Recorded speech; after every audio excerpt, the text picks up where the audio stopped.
Today's Animal Spirits is brought to you by Kaplan Schweizer. The CFA program it's not an easy test. I don't think anybody would describe it as easy. The pass rates, I was looking at the pass rates. I think they've gone down over time, but I've got a theory.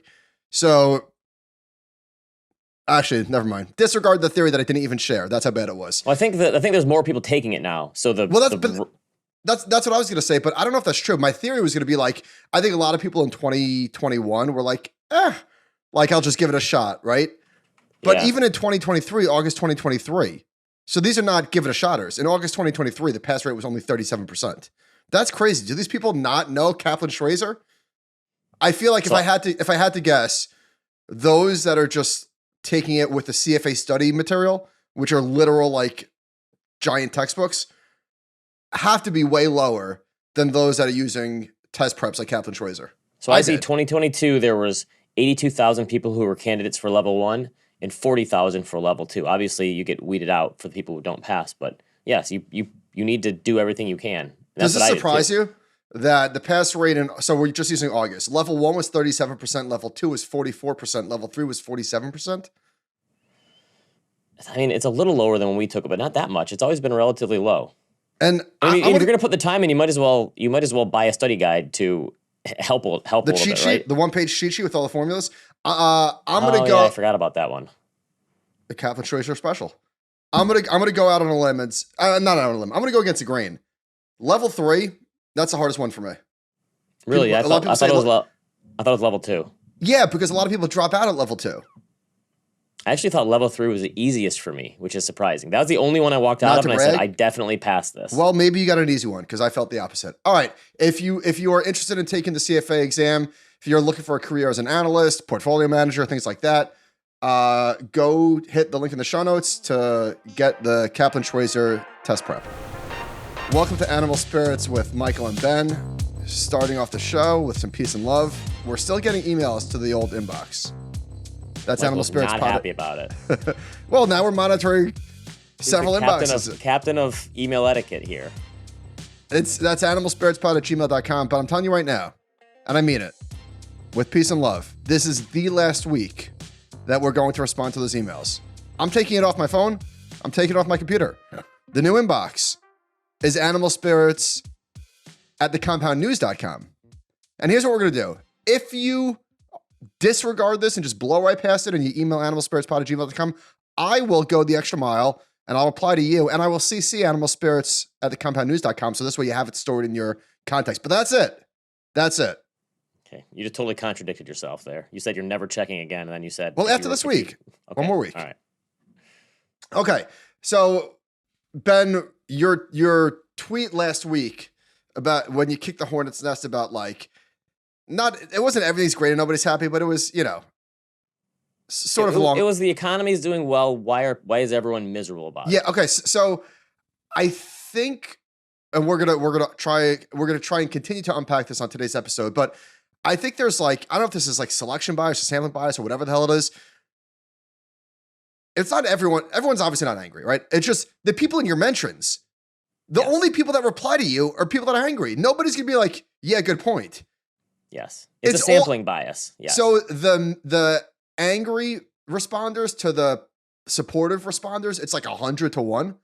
It's like the people who write Yelp reviews. Like who writes Yelp reviews, right? The people who are really mad or really happy. But mostly people who are really mad. Yeah. So I just think like it's easy to get lost in this. Oh, everybody's pissed. It's like, well, yeah.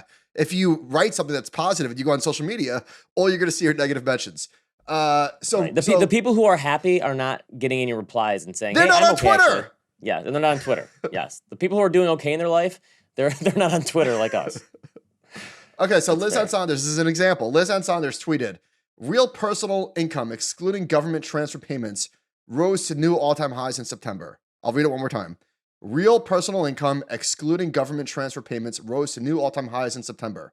I think that's what replies are. By the way, happy Halloween. Sure. Are we saying that now? You and Duncan both just said it. I'm not. We're saying that. Okay. I mean, I'm talking to the listeners. Okay. Happy day after Halloween. We're recording this on Halloween. Okay. So it's gonna snow in Michigan, by the way. Really? for Halloween. Yeah, fun. That's fun. We'll power through. All right, so now there's 172 replies. I'm obviously not going to read all of them. My goodness. I'm guessing there's at least 25% of them saying, "Oh yeah, what about inflation?" Well, let me just read the. Let me just. Okay. This is not. I'm just going to read the first 5. Now try and buy a house, a car, or food.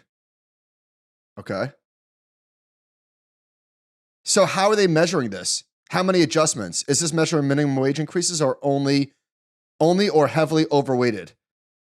There's a political one that's weird. Not mine. I'm doing something wrong here. Yes, but it decelerated year over year. I mean, it's nothing but I am throwing the challenge flag. This does not even come close to passing the smell test. Not buying. Here's another one. Not buying it. No one I know is making more in real terms except billionaires. I mean, it's nothing but this. Nothing but this. So going back to my point of it's not just social media. It's not, but it's a huge component of this. So I have some more thoughts about this. So a bunch of people told me that I was out of touch, basically.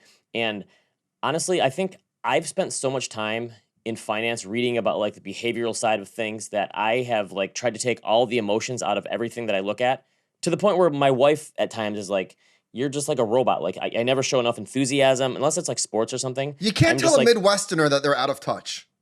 True. Well, yeah, true. But yes, exactly. But so a lot of people said I'm out of touch. And I think like if you're trying to look at the aggregate of the economy and look at it in a dispassionate way, you're always going to be out of touch with someone's personal economy. The person's personal economy, that those anecdotes are always going to trump the data to them because that's what they're experiencing. That's their lived experience. So obviously, in our system, there are always winners and losers. The funny thing is, the hard thing for people to wrap their brains around, for until the last 200 years, 99% of all humans were in the lower class. And then the Industrial Revolution happened, and you had like 1% of people who were doing really well. It wasn't really until like the 1900s when you had this middle class develop.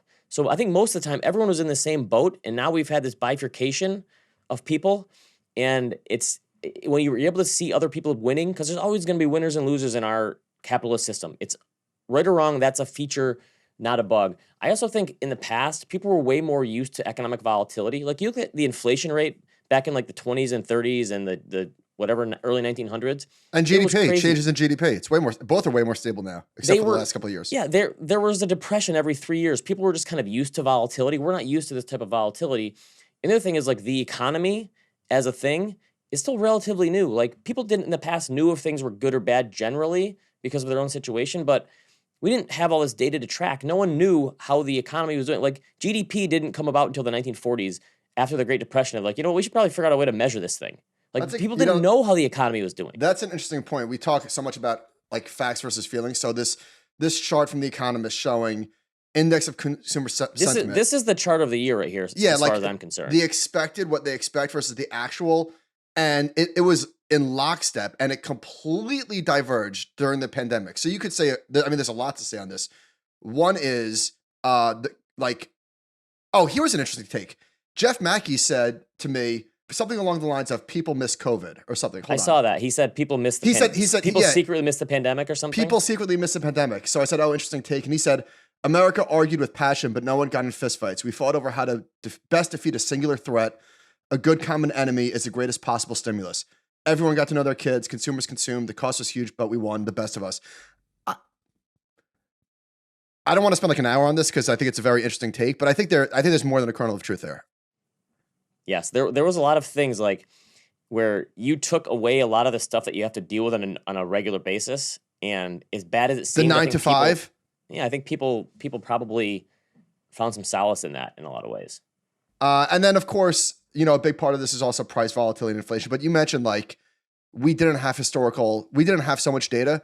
If we were living in a world without data, I think people would assume the economy is really bad. So yes, probably.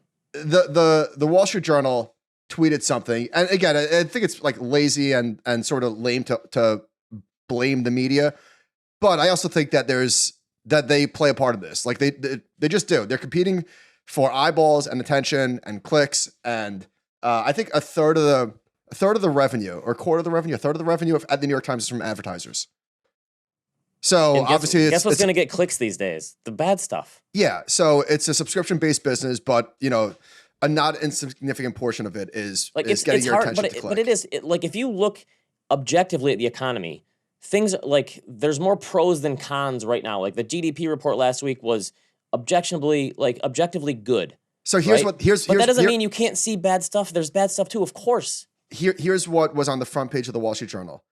Instead of a headline like, despite the Fed raising rates, U.S. GDP grows at the strongest clip in 2 years.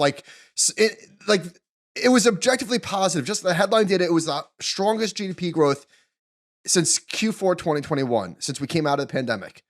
The strongest growth. And here was the headline. U.S. economy's summer surge may not last. Right. GDP grew at 4.9% annual rate in the third quarter. Are you kidding me? U.S. economy's summer surge may not last? And that's my point. Like, considering all we've been through, it's okay to take a step back and be like, wow, this is really impressive what's going on in the U.S. economy. Even if, like, that's obviously going to be the highest growth rate we're going to have. It's going to go down from here. Here's the footer below it. There are warning signs underlying the eye-popping numbers. Like, not even for a second can we celebrate the fact that there's good news. So, Morgan Housel's book, Same as Ever, really nailed it. Like, why does news have such a negative bent to it?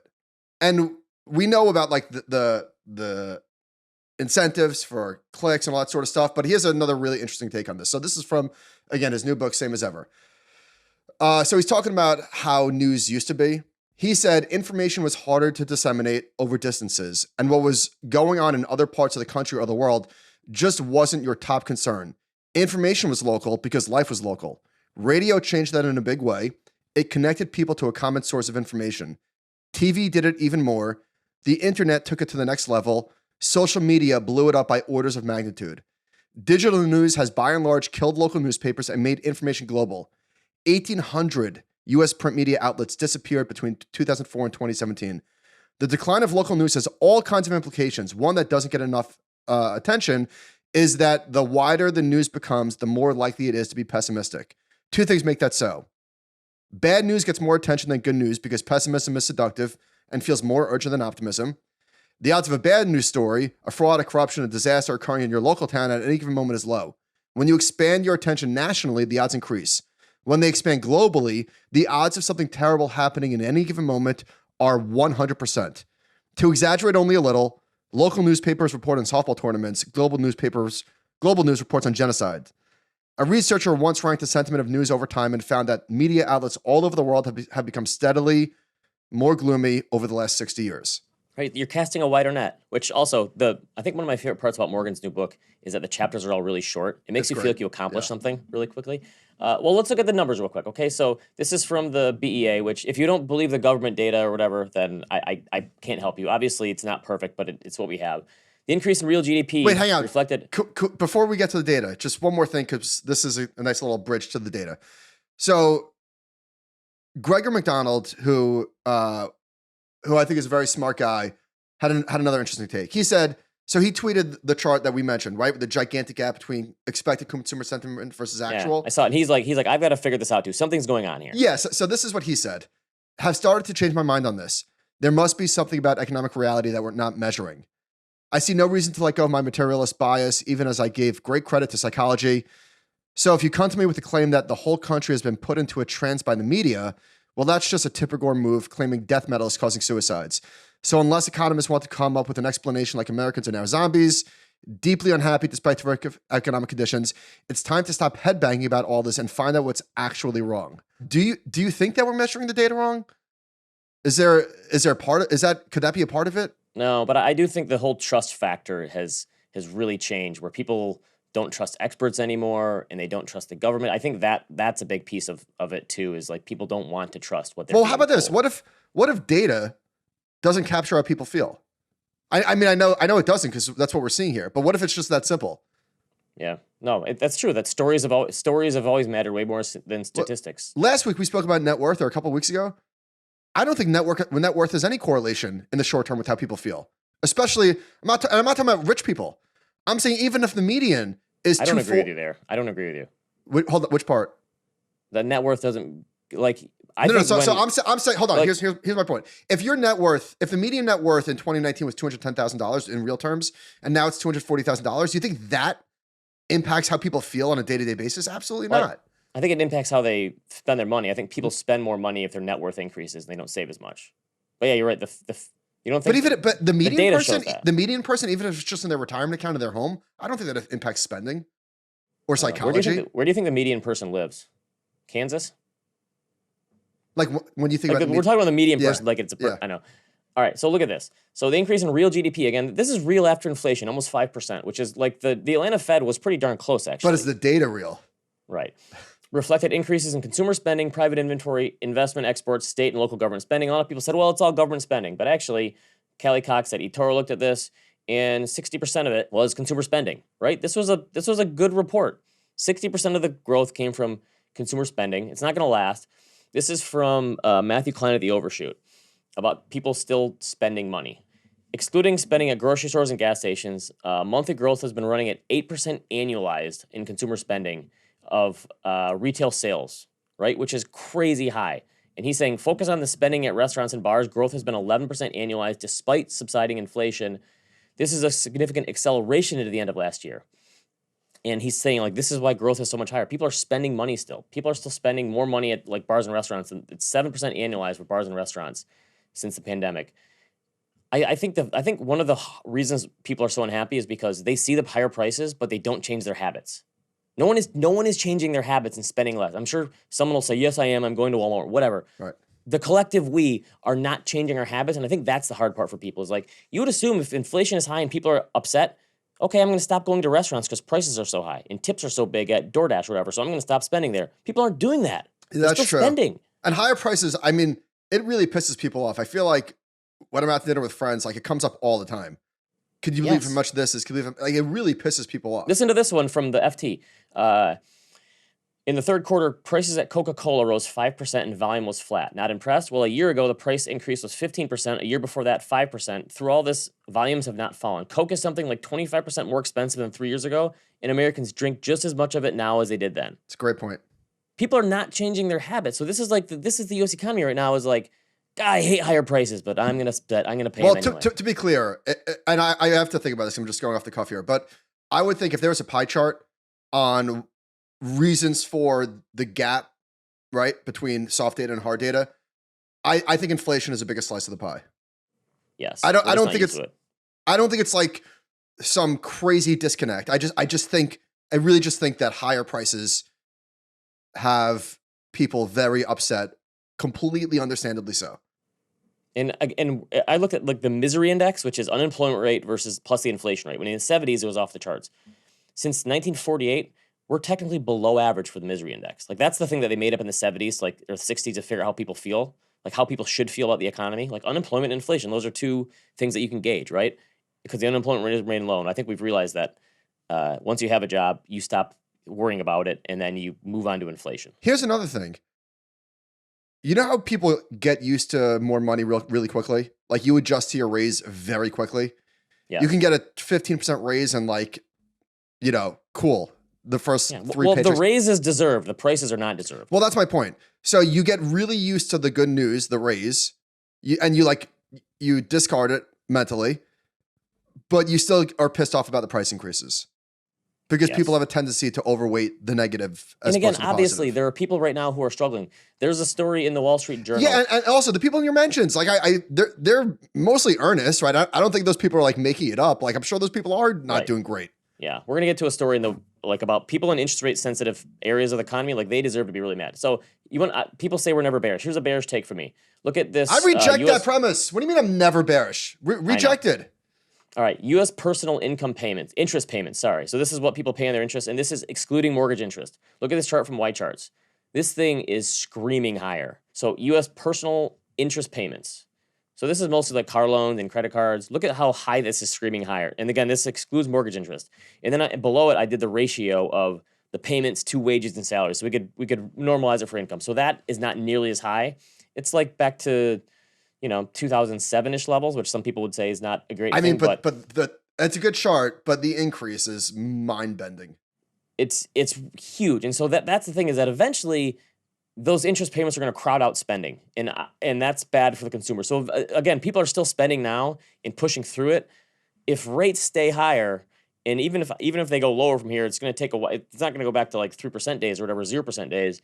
This is crowding out spending in the future, and consumers are going to be in pain in the coming years at some point. It's going to happen. Yeah, it almost certainly is going to happen. This is definitely a bifurcated economy.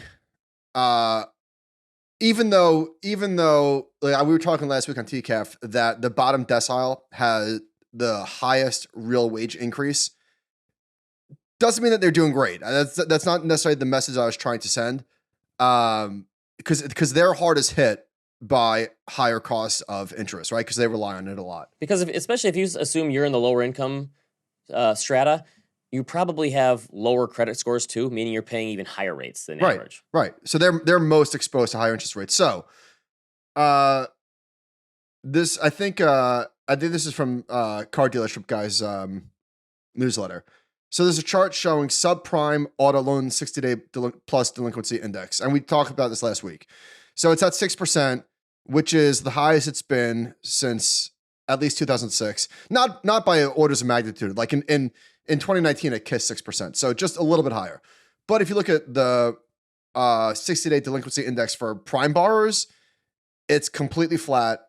Looks completely normal. Right. And I think that I could be wrong. I think the number of subprime borrowers is like a third, even though that's down. So it's a decent amount of people. Oh, it's a third? Wow, that is a lot.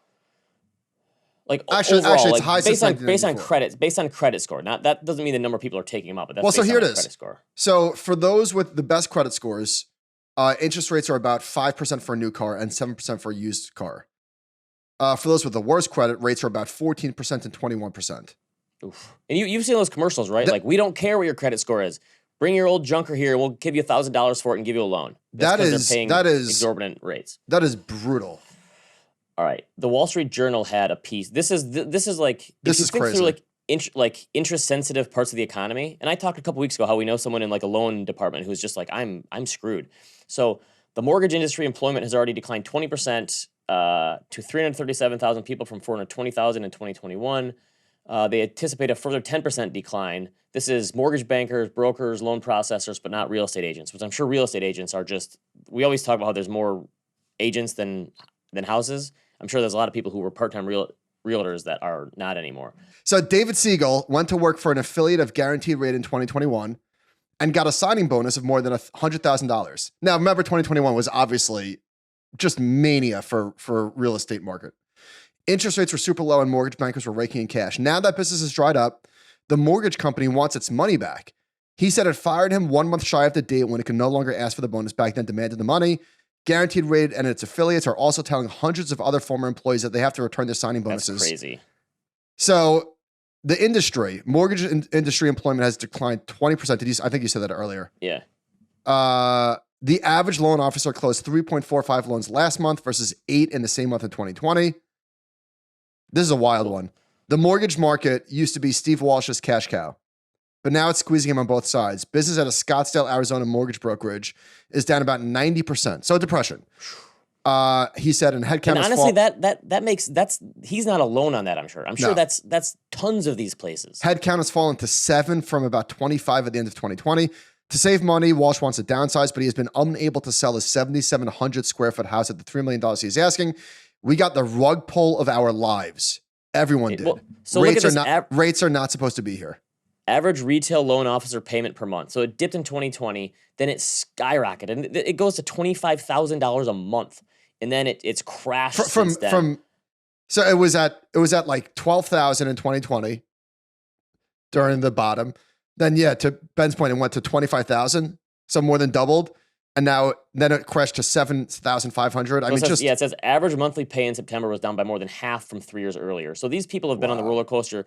And to your point about getting used to new salary, I'm sure there were a lot of people who said, like, this is going to last forever. This more money I'm making now is going to be here. Like, you do feel like we're in like a mini depression if you're in this industry, right? No, like, it's not mini. Well, true. Yeah, and I'm sure a lot of people have been laid off. So this is the kind of thing, like if you're an interest rate sensitive industry, you are feeling tons of pain right now. And I don't know when that is going to subside. I'm sympathetic to people that are really struggling, seeing tweets like the economy is on fire. the economy is reaccelerating. Because how could they see that and not be like, "F you"? Right. We're looking at the data. They're looking at anecdotes. And if your personal economy is all anecdotes, you don't care what the rest of the economy is doing. It's all anecdotes. So I get it, but it's also okay to look at the aggregate to understand the trends, how things are going. It's almost impossible to say the economy is fine and I've never been in a worse situation. Like that is really damaging to your psyche. Unfortunately, it like you feel like a jerk saying it. That's always going to be the case. There are always going to be people losing, no matter. There's always a bull market and a bear market somewhere, and it sucks that that's the way this system works. But I think the situation is amplified in today's economy. It is a weird economy where the economy in the aggregate is strong, but there's pockets of recessions and depressions. Yeah, unfortunately. All right. So as of last Friday, the S&P 500 was in correction territory, down 10.3% on the year. I always look at these intra-year drawdowns because I think this is interesting. So 6 out of the past 9 years, we've had a double-digit peak-to-trough correction intra-year, right? 2015, 2016, 2018, 2020, of course, 2022, and then 2023. I talked to Jeremy Schwartz last week on Ask the Compound, and we had an interesting discussion before. And in 2020 and 2021, the people who were like mad about the stock market were saying everything is going up. There's nothing worth buying. This is crazy. And now it's like, whoa, wait, everything is going up, everything is going down, but 7 stocks. There's nothing worth buying. And it's like you can't have it both ways, right? If the stock market is going up and 95% of the stocks are going up, and it feels like this is crazy town, I can't invest in stocks. So sure, I understand that, but you can't say now everything is going down. Like this is the blood in the street things, and the thing that people are contorting their brains into pretzels about is, well, this time is different, okay? The Fed is raising rates, and we've got $12 trillion of government spending, and World War III is coming, and all these things. And people, every time there's a correction, people try to talk themselves out of it being an opportunity. And I'm not saying like, oh, generational buying opportunity, but like small caps, look at this small cap. Mike Riccardi said 4th time in the last 23 years that Russell 2000 has been in a 33% drawdown. Look at these forward PE ratios of the S&P 500 versus the S&P 400 and 600, which is large caps versus small caps and mid caps. Dare I say small caps and mid caps are approaching like screaming buy levels. Yeah. Is that overstating it? I don't think so. And this is a wonderful. I'm not trying to just roll. You're not calling a bottom. No. But for the next 35 years. This has been so people are saying, well, the stock market hasn't gone anywhere for 2 years. That's correct. And it's been volatile. This is a wonderful market if you're a dollar cost averager. Yeah. Right? And some people don't want to hear that. A lot of our listeners are. Yes, anyone who dollar cost averaging, this is a great. So for my personal portfolio since the pandemic, the way that I like try to rebalance and sometimes over rebalance is through new contributions. And the thing that I put more money into than anything over the past 3+ years is small cap value stocks. And because they're trading at like 8 times earnings or something, and you're getting the earnings yield on that is unbelievable. We're like 10% earnings yield or something, right? I don't know if all these companies are going to go out of business, but if I'm slowly but surely putting money into these stocks, I'm pretty sure over the long run, I think I'm going to do okay. That's the hope. Like, this is the whole point. Like, Warren Buffett didn't say, be greedy when others are fearful, except when government debt is at this level, and except, like, right? There's always going to be an except. So, like, this, U.S. stock returns are too high. Okay, buy international stocks. International stock returns are too low, though. It's always something. Yes. Right?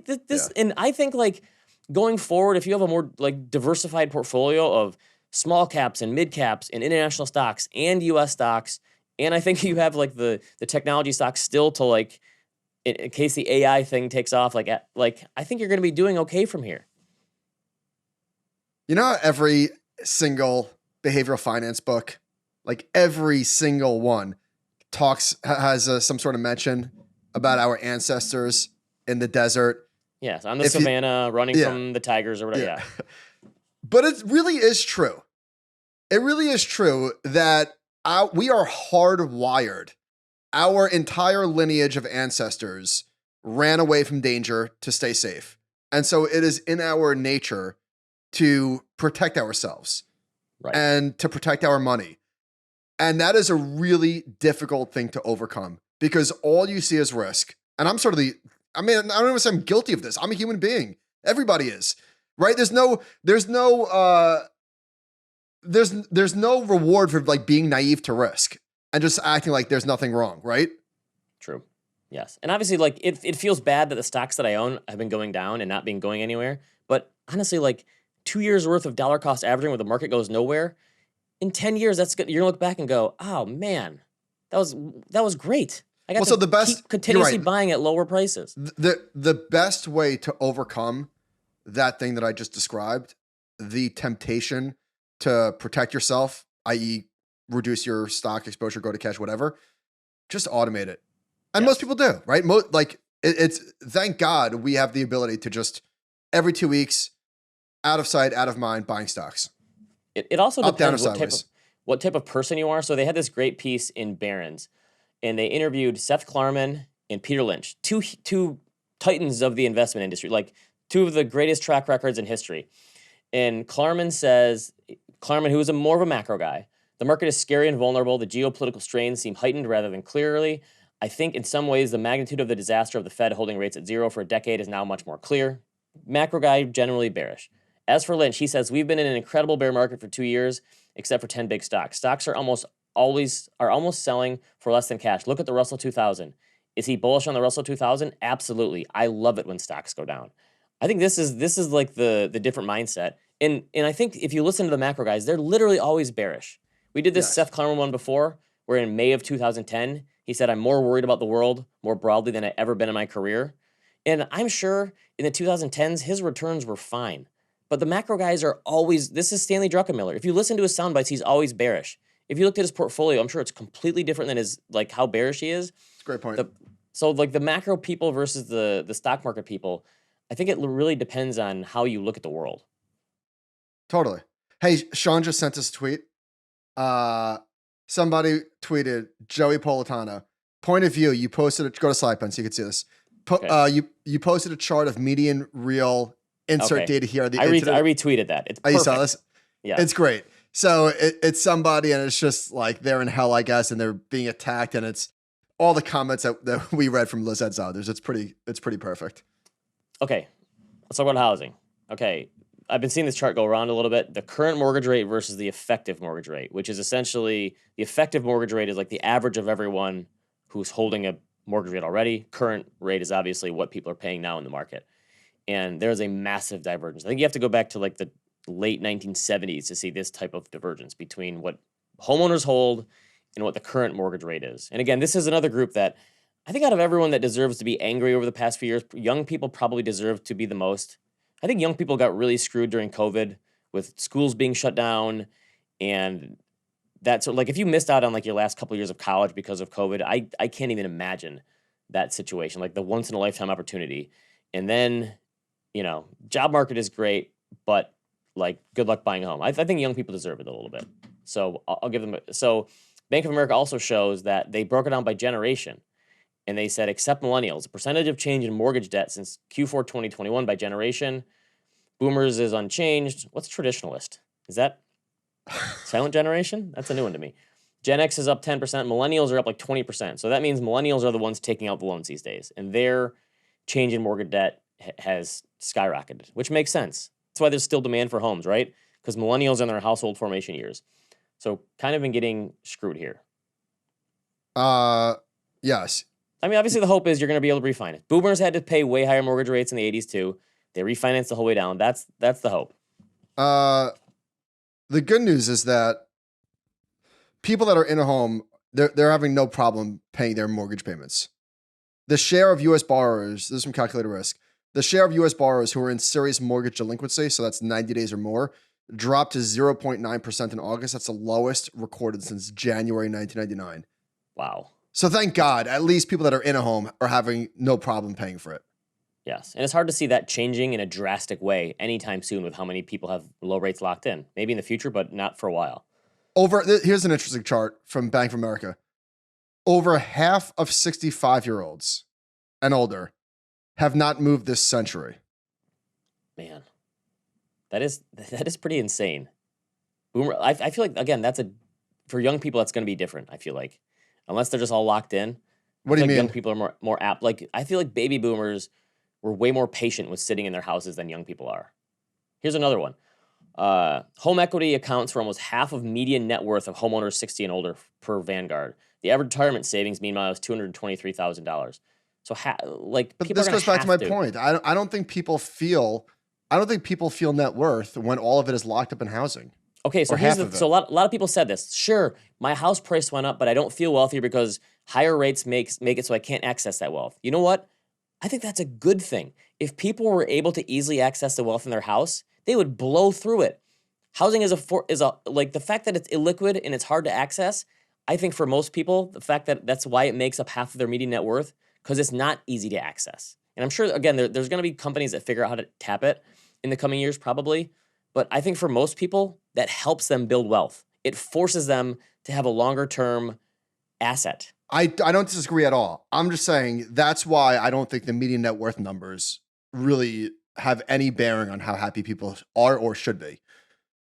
All right, let's do some quarter stuff. So Visa, here's a quote from Visa CFO.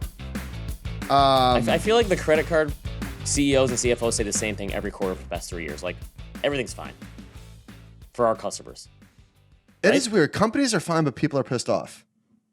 Yes. At least Fortune 100 companies. Corporations, yes. Yeah. The S&P 500 companies seem to be fine. All right, so Visa CFO, as we said consistently, we're not economic forecasters, and so at a macro level, we are assuming no recession in our outlook. Consumer spend across all segments from high to low spend has remained stable since March. Our data did not indicate any behavior change across consumer segments.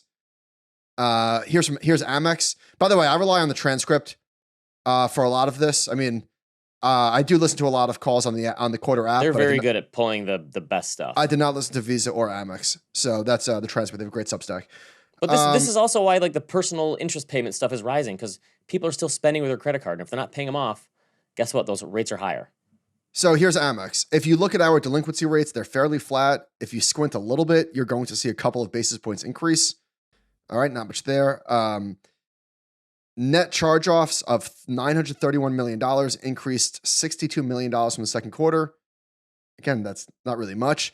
The increase is driven by credit card losses as higher late-stage delinquencies flow through to charge-offs. For context, the credit card net charge-off rate rose 12 basis points in Q3 and remains below the pre-pandemic rate in the fourth quarter of 2019. Net charge-offs are below where they were in 2019. How about this for a hot take? I've been thinking about this. Would it actually be better for the consumer in the long run if we just go into a minor recession sooner? Obviously, recessions are bad. People lose their jobs. But I feel like the longer this boomflation, whatever, continues, the more people are going to tap into credit sources, the more they're going to spend down their savings. It's almost like if you got a recession, people would hunker down a little bit and it would maybe change their behavior. Whereas if we keep this growth going, people are just going to dig themselves a bigger hole. Does that make sense? Or am I looking at it two things the same way? Yeah, no, I hear what you're trying to say. I don't know. I would have no way of proving or disproving, but seems reasonable. All right, Buco Capital tweeted, any good reading out there on why all fintech is trading like it's going to zero? What's an example? Square. Like Affirm, Square. Yeah, I did see that. PayPal. Joe Weisenthal tweeted something the other day that Square bought a company for like $29 billion. Yeah. And they're worth $24 billion now. Yeah. So Mark Rubenstein, another great Substack. There are so many Substacks, by the way, and I feel like they keep coming. And I feel like I pay for almost all of them because I like to support these people, but it's becoming a lot. Yeah, there are. It's hard to keep up with them. We gotta rebundle. Okay. Put it all, Netflix, Substack, all that together, right? Rebundle. So this is an interesting thing that I hadn't considered. Well, I mean, obviously the easy is like Affirm in those companies that were based on 0% rates, not lasting forever like that. Those business models never made sense. And then payments getting disrupted by like just Apple coming in and just be like, you know what? We're going to do this too. Right. And like there's Google Pay. And I think even Facebook has a pay. I think Shopify has a pay. You can pay with anything. Amazon Pay. All right. So Mark Rubenstein wrote, subprime risk is now held by fintechs, not big banks, which is interesting and not a minor detail. Oh, and then here's a quote from the CEO of Equifax. Again, getting back to the subprime thing. So subprime has been challenged for a year. And by the way, Subprime risk is now held by financials. Like there's a whole, I'm not going to read the whole article, but that was a big part of Mark Rubenstein's Substack. Okay, back to Equifax. It's not like it was in 2007 or whatever. Subprime has been challenged for a year. That's generally subprime businesses with the fintechs. Most of the big banks don't do subprime business, and that's been challenged for a year. As I mentioned earlier, starting to comp against fairly low levels. I would expect subprime to stay high as we go through 2024 because those consumers are really more challenged, not around being unemployed, but around inflation is still pressuring them. That makes sense. So a firm is down 90% from the highs, but this is still a $5 billion company. How is that possible? What am I missing? Maybe there's something I don't know about them, but just from the surface, are people still just doing those, I'm going to pay $20 a month for 4 months for this $80 shirt or whatever? You ever find your $200 shirt? No. Still didn't find it, huh? Not happy about it. Okay. Let me just do one random thing. I don't know why or what's gotten into me, but I found myself wearing cologne for the first time since high school, maybe? No, probably since. Yeah. You don't seem like a cologne guy to me. I haven't been for 25 years. I don't know what's gotten into me. Okay. All of a sudden, I'm doing a little bit of spritz. I just won. Seinfeld has a good bit on cologne. One of his comedians in the car is getting caught. I just like, you're trying to smell better for yourself. Like, who's it for? Yeah, I don't know. I don't know. I do like smelling good. I wore cologne in high school and college, but yeah, I think after college, like, you didn't want to be the cologne guy at work. Like in the office, like if you walked out of the bathroom and you smelled cologne, you're like, who's a jerk who's wearing cologne, leaving it everywhere he goes. That's a good point. I don't know if I wear it to the office. I don't think I wear it to the office, but I wear it when we go out to dinner. Okay, yeah, so, I was a cologne guy before. I gave up on it when I was like 25, like a normal person. It's middle-aged thing. Okay. All right. So we kept this episode relatively short because it's Halloween and I have to run to Kobe's parade. All right. So are you watching the Fallout House, Usher? On my list. Okay. What do you think? I'm on episode 4. I'm having trouble like finding time to watch it with Robin. You gonna have to show cheat on her? No, I don't do that. I'm not a cheater. But I don't know. We've just been having trouble coordinating schedules. So should I watch it? Yeah, it's good. Okay. So Kobe like found he has like a giant squid stuffed animal that he got from the aquarium, and all of a sudden like resurfaced. I'm like, oh, where'd you get this? So he's like, the aquarium. So he's asking me to show him like he wants to see pictures of giant squid. So I'm Googling it, and of course, because giant squids are like so rare and they're so hard to find, there's just not a lot on the internet. So I'm like, I have an idea. I'm going to show him the scene in King Kong Skull Island of King Kong eating the giant octopus. Okay. And he was super into it. And so the next day we watched Kong versus. I think our sons would get along.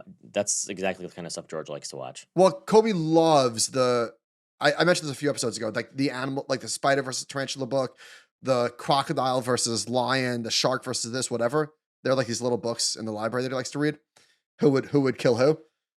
And so maybe not kill is too strong of a word. Who would win in a fight, right? He doesn't know about. Well, actually, he does. So we're watching Kong versus Godzilla, King Kong versus Godzilla. And at the end, Godzilla's beating up King Kong. Logan turns to me and goes, is King Kong crying? It was very sweet. And then Kobe goes, is King Kong dying? And Logan goes to me, what does dying mean? Ooh. And as I'm thinking about what to say, like I'm literally saying like, it's when you're not alive. And as I'm saying that, Kobe talks over me and he goes, it's when you're dead. Everybody knows that. I like Logan's eye. Like Logan's eyes just like darted to the left and to the right, like, and then he just like moved on. Okay. Like trying to process what the hell that meant. My son George came home with a Star Wars book last week, and so we were reading Star Wars, and I'm telling him about it, and he wanted to watch the part where Darth Vader fights Luke Skywalker at the end. So we watched that last night. Just the last 20 minutes of the final Star Wars, Return of the Jedi. Classic. Which is too bad because I'm not a Star Wars guy, but do you appreciate that scene? Yes. Anything else for you? No, it's been a light week. All right. So in the past, there used to be theater movies and then straight to DVD movies, right? I mean, there was TV movies in the past, but straight to DVD. Yep. So now there's theater movies and streaming movies, and especially Netflix. So I watched Pain Hustlers, new Netflix movie with Emily Blunt. Reviews, right? Just it tried to be like The Wolf of Wall Street, but it was Emily Blunt, Chris Evans, and Andy Garcia. So it was like a really good cast. It was loosely based on a true story, which I use it, but it was so over the top, and just there's something about Netflix movies that still just feel like they like if you would see it in the theater, you would have been so disappointed. But it was on Netflix. It's like it was kind of entertaining, but it was about the pharmaceutical sales industry, and it still just kind of boggles my mind. That's how we get new drugs into the pipeline of like these people who have no medical experience at all, who just happen to be like attractive and young, go into a doctor's office and give them stuff to try to get them to push. It's crazy to me that that's how it works. But so I would say skip that one.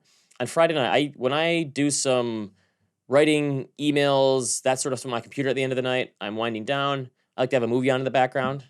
And on Friday night, I put Fools Rush In on Matthew Perry and Selma Hayek. And the next day, he passed away. Very sad. I got a text message from one of my college friends. I was a big Friends. Obviously, Same. Like, huge. It kind of tailed off at the end. No, that was our generation. It really was. But I think the first, 4 seasons of Friends, Chandler Bing is probably, one of the greatest sitcom characters of all time. Easily the best sarcastic actor I've ever seen. When Joey and Rachel got together, the show fell apart for me.